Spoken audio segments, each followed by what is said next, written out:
Ada suatu penelitian yang menunjukkan bahwa minum teh setelah makan itu bahaya karena bisa menghambat penyerapan zat-zat gizi yang ada di dalam makanan. Bahkan belakangan ini ada juga yang membahas bahwa minum teh setelah makan itu bisa menyebabkan anemia. Kali ini saya akan bahas apa betul minum teh setelah makan itu bahaya. Kita simak setelah yang satu ini.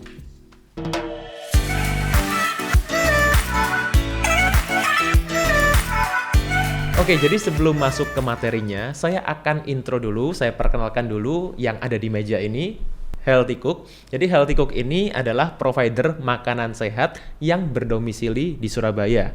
Jadi ada cateringnya, juga ada cemilan-cemilan sehatnya juga. Spesialisasinya Healthy Cook ini adalah personalized healthy catering. Maksudnya gimana? Bukan healthy catering yang biasa, tapi juga bisa menyesuaikan dengan kebutuhan tiap orang perorangan. Sesuai goalnya, sesuai kondisi kesehatannya, yang disesuaikan dengan kebutuhan masing-masing individu. Oke, sekarang kita akan masuk ke materinya. Halo Sobat Sehat, jumpa lagi bersama dengan saya Dr. Hans di channel kesayangan kita, SB30 Health episode Panas. Panduan nutrisi tanpa sensor. Dan kali ini saya akan kupas tuntas mengenai bahaya minum teh setelah makan. Karena belakangan ini juga banyak sekali dibahas, bahkan mungkin di beberapa video itu juga ada yang share sama saya bahwa oh dok, ini katanya ada yang bilang bahwa minum teh setelah makan itu bahaya. Dan bahaya yang paling sering disebutkan adalah karena minum teh ini bisa menyebabkan kekurangan zat besi yang bisa menyebabkan penyakit anemia atau kekurangan darah. Biasanya yang paling sering dikatakan gitu, wah kurang darah dok ini karena kurang zat besi. Salah satunya adalah disebabkan karena minum teh setelah makan. Padahal fenomena yang terjadi di Indonesia paling sering selama ini ya, kalau kita perhatikan, masih ingat kan suatu tagline, apapun makanannya, minumnya, nah dilanjutin sendiri tuh. Jadi itu kan suatu jargon yang sangat populer ya, mulai dari zaman-zaman saya mungkin masih jauh lebih muda dibandingkan sekarang. Kemudian selain itu juga semua penyakit di Indonesia itu bisa diselesaikan dengan minum teh hangat.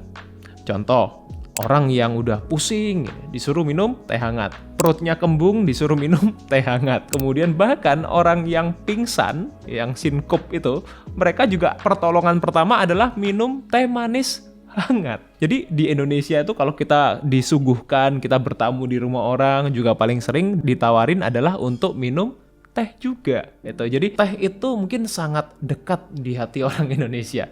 Ketika teh ini dikatakan suatu minuman yang berbahaya untuk kesehatan, tentunya ini juga bisa mengecewakan banyak orang, terutama buat sobat sehat yang pecinta teh juga. Dan fenomenanya juga di Indonesia, selain ini juga bisa menyelesaikan banyak penyakit, teh ini juga dikatakan adalah minuman yang dianggap sehat setelah air putih.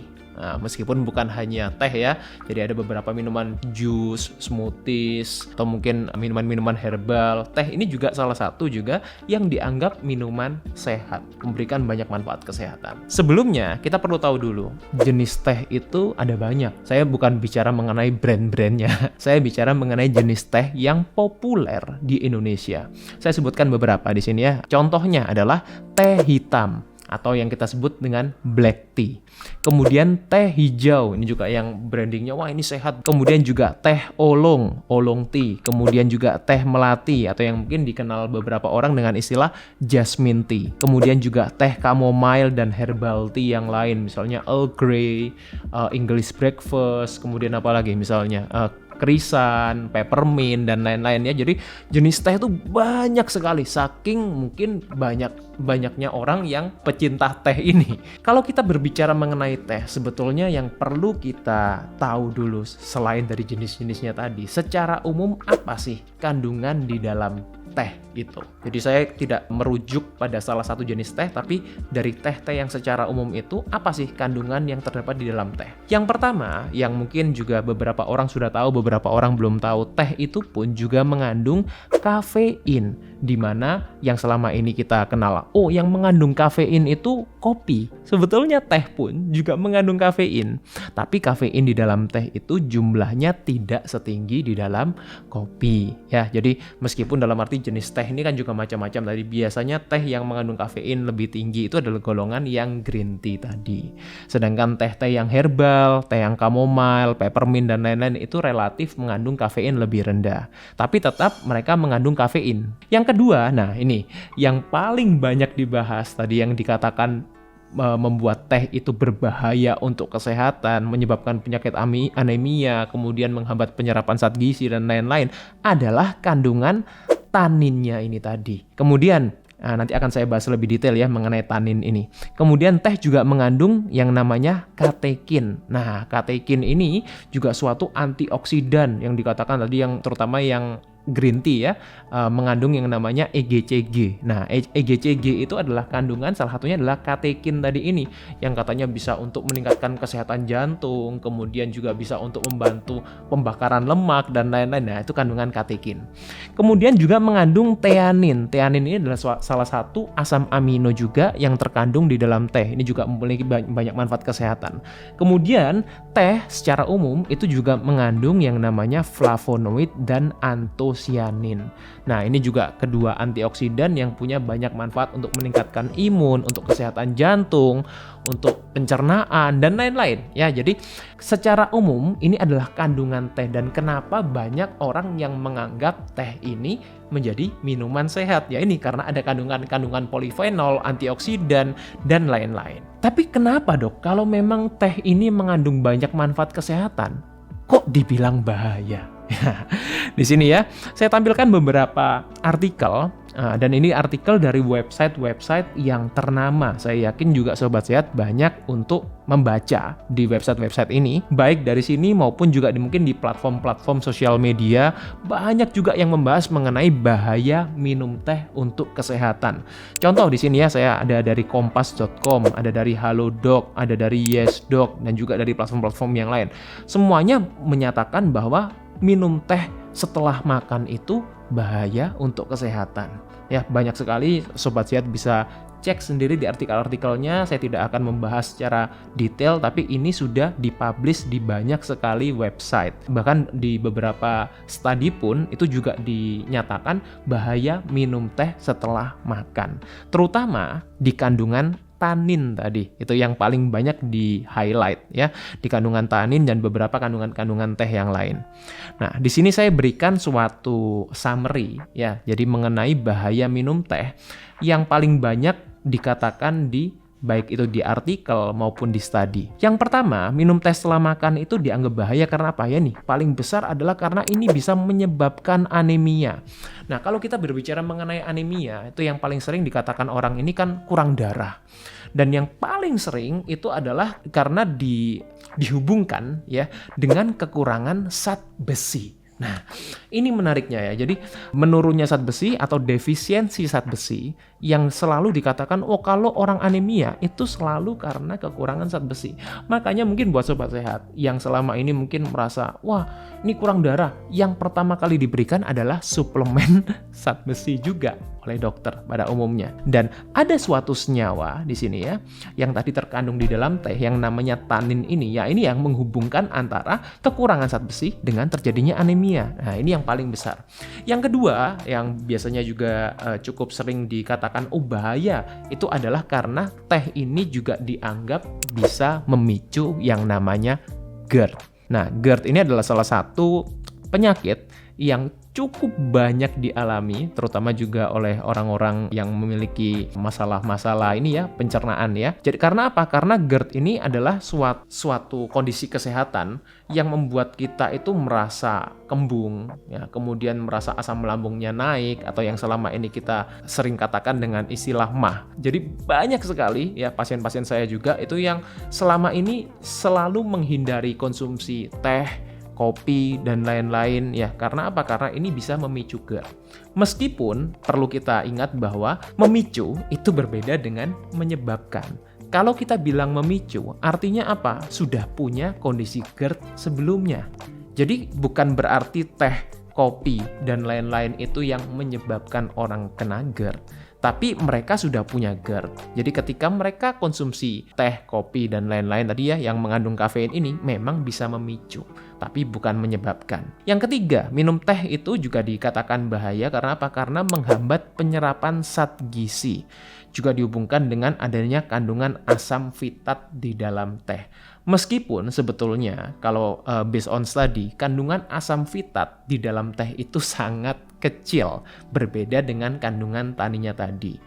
Asam fitat itu juga terkandung di dalam secara natural ya. Jadi asam fitat itu adalah salah satu zat anti gizi, anti nutrien yang terkandung di dalam tumbuh-tumbuhan. Mungkin next time akan saya bahas, kalau misal Sobat Sehat tertarik, saya bahas mengenai asam fitat itu terkandung di dalam makanan apa aja sih, Dok? Kemudian apa benar ini berbahaya untuk kita, bisa menyebabkan kita kekurangan gizi, kekurangan nutrisi ketika kita itu mengkonsumsi makanan-makanan yang mengandung asam fitat. Mungkin next time akan saya bahas lebih detail mengenai asam fitat. Kalau banyak Sobat Sehat yang tertarik, saya bahas mengenai asam fitat atau phytic acid ini. Tapi saya akan lebih fokus dulu mengenai tanin yang selama ini banyak dikatakan berbahaya dan menyebabkan anemia. Kita bahas lebih fokus mengenai tanin ya. Ketika kita berbicara mengenai tanin, kita perlu tahu tanin itu apa sih? Ya. Nah, tanin itu adalah senyawa polifenol alami dalam tumbuhan, dan tujuan utamanya sebetulnya adalah melindungi tumbuhan itu dari hama. Nah ya, jadi ini adalah suatu zat yang terkandung di dalam tumbuhan yang memang mekanismenya dimiliki untuk melindungi diri mereka sendiri. Nah, tapi juga punya efek ketika kita konsumsi. Di salah satunya adalah menghambat penyerapan yang tadi itu. Tanin itu sebetulnya bukan hanya terkandung di dalam teh, tapi juga terkandung di dalam sumber-sumber yang lain. Contohnya seperti kopi, itu juga mengandung tanin. Kemudian red wine, ya. Kemudian beberapa jenis kacang-kacangan yang kita sebut nuts, karena di Indonesia semuanya dikacangin. Jadi saya perlu untuk highlight kacang yang saya maksud adalah golongan nuts. Kemudian juga beberapa jenis buah-buahan itu juga mengandung tanin. Artinya kalau kita membahas mengenai tanin, sebetulnya bukan hanya teh, tapi juga yang lain-lain. Meskipun jumlahnya ini ya ada yang lebih tinggi, ada yang lebih rendah, dan memang kebetulan beberapa jenis teh itu memiliki kandungan tanin yang relatif lebih tinggi. Terutama adalah black tea. Black tea atau teh hitam itu memang secara umum dibandingkan teh-teh yang lain, dia punya kandungan tanin yang lebih tinggi. Dan juga biasanya turunannya ya, black tea, kemudian seperti Earl Grey, kemudian oolong, itu juga termasuk teh-teh yang memiliki kandungan tanin yang lebih tinggi dibandingkan teh-teh jenis yang lain. Nah, efeknya apa sih dok tanin itu? Well, efeknya memang salah satunya dari tanin itu adalah menghambat penyerapan zat besi ketika kita konsumsi, ketika dikonsumsi oleh tubuh kita. Tapi zat besi ini bukan hanya satu macam juga. Jadi kalau kita berbicara mengenai zat besi, itu ada yang namanya non-heme iron, ada yang namanya heme iron. Nanti bedanya akan saya jelaskan ya. Tapi kalau kita berbicara mengenai penghambatan zat besi, penyerapan zat besi yang diakibatkan oleh tanin, itu sebetulnya yang paling besar adalah dia menghambat penyerapan zat besi yang non-heme. Nah, saya akan jelaskan setelah ini ya. Kemudian selain zat besi, apalagi dok yang akan dihambat oleh tanin? Yang kedua adalah zinc. Nah, di mana zinc ini juga sangat dibutuhkan oleh tubuh kita untuk imunitas ya, untuk metabolisme tubuh kita dan lain-lain. Kemudian juga menghambat asam amino, beberapa asam amino jenis tertentu. Kemudian kalsium, meskipun jumlahnya juga tidak terlalu banyak yang dihambat. Kemudian juga ini yang penting adalah vitamin B1 atau yang kita sebut dengan istilah tiamin. Nah, di mana vitamin B1 ini juga sangat besar perannya untuk metabolisme kita. Metabolisme karbohidrat, metabolisme lemak, metabolisme protein, dan lain-lain. Seperti yang tadi saya katakan, saya ingin membahas dulu mengenai zat besi ini karena ini yang paling banyak di-highlight terkait dengan anemia. Pertama, kalau kita tadi saya katakan bahwa yang namanya zat besi itu bukan hanya satu. Ada yang namanya heme iron, ada yang namanya non-heme iron. Dan tanin itu hanya menghambat yang besar, ya, dia menghambat paling banyak, itu yang non-heme. Di mana non-heme itu sebetulnya penyerapannya di dalam tubuh kita itu juga sangat-sangat rendah. Artinya gini, tubuh kita membutuhkan zat besi, betul. Tapi ketika kita mendapatkan dari sumber yang non-heme, jenis yang non-heme, jenisnya dari mana dok non-heme itu? Non-heme itu paling mudah ya adalah dari plant-based food. Artinya dari zat besi yang kita dapatkan dari tanaman. Contoh misalnya dari kacang-kacangan, dari buncis, asparagus, dari bayam ya. Jadi yang dari tumbuh-tumbuhan semuanya itu adalah non-heme.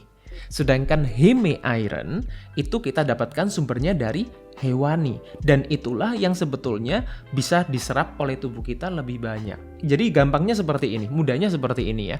Ketika kita berbicara mengenai tanin ini dia menghambat yang non-heme iron, sebetulnya ini tidak terlalu berdampak signifikan. Karena apa? Karena sebetulnya yang dibutuhkan oleh tubuh kita juga yang heme iron, bukan yang non-heme ini tadi.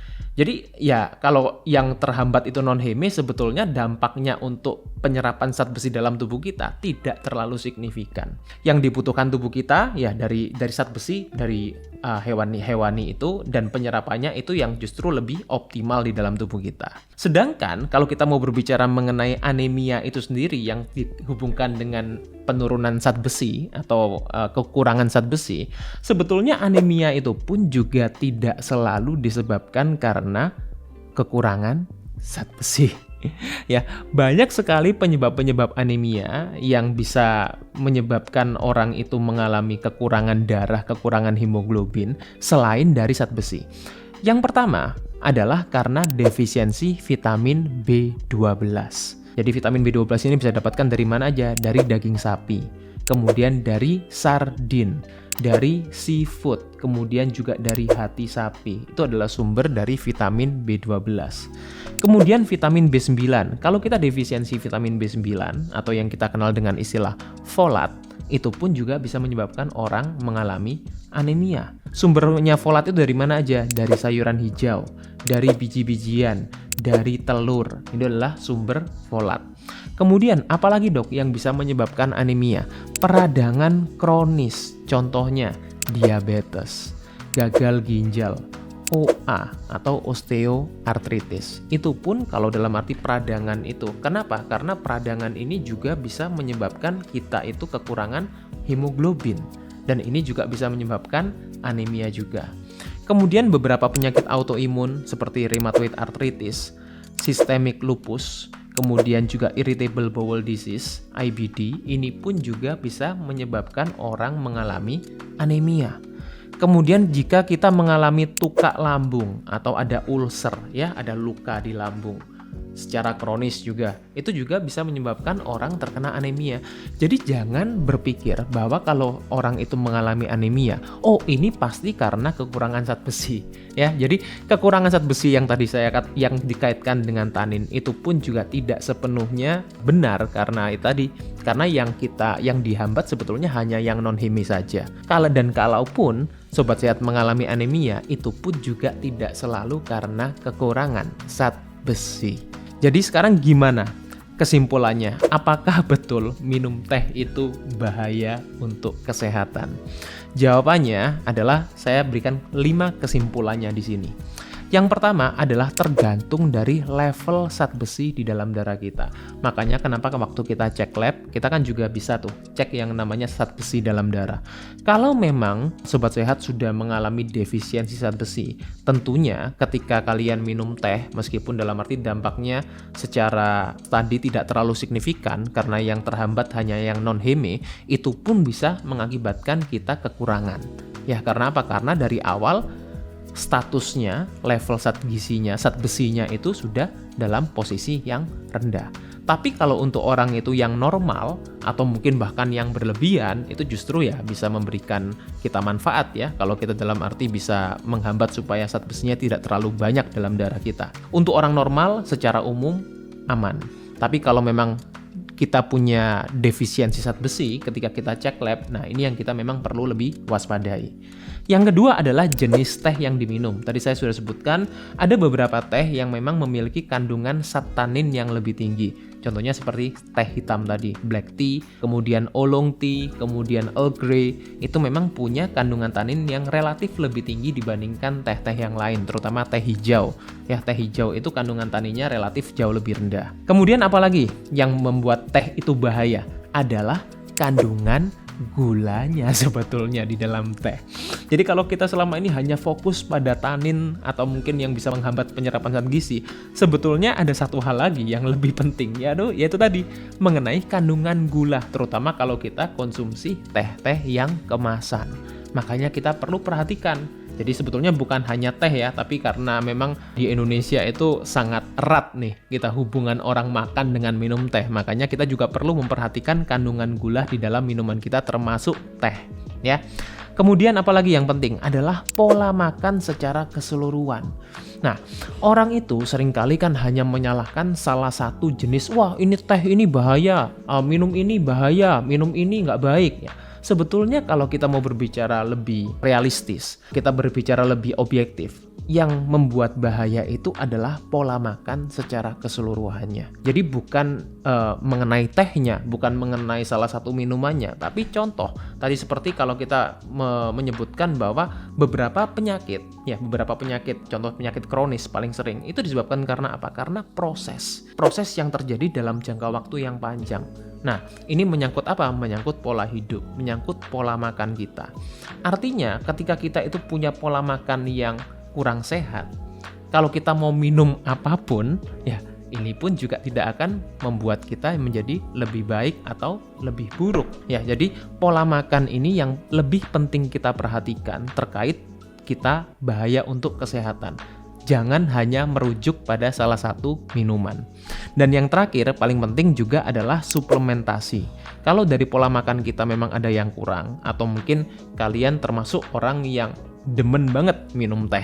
Nah, salah satu suplementasi yang saya sarankan untuk dipenuhi adalah vitamin B1 dan zinc. Ya, karena sebetulnya bukan dari zat besinya tadi ya, tapi justru tanin itu yang tadi terkandung di dalam teh itu bisa membantu kita untuk mengimbangi dengan vitamin B1 dan zinc. Karena itu bisa menurun ketika kita konsumsi teh dalam jumlah yang cukup banyak. Ya, jadi semoga ini bisa dipahami oleh sobat sehat. Jadi kalau dikatakan apakah minum teh itu bahaya dok buat kesehatan? No, tidak bahaya ya selama kita punya pola makan yang sehat, selama kita memperhatikan kandungan gula dalam teh, dan juga kita bisa mengimbangi dengan nutrisi-nutrisi lain terutama dari mikronutrisi, vitamin B1 dan zinc. Semoga ini bisa bermanfaat. Stay fit and stay healthy. Jadi sekarang gimana? Kesimpulannya, apakah betul minum teh itu bahaya untuk kesehatan? Jawabannya adalah saya berikan 5 kesimpulannya di sini. Yang pertama adalah tergantung dari level zat besi di dalam darah kita.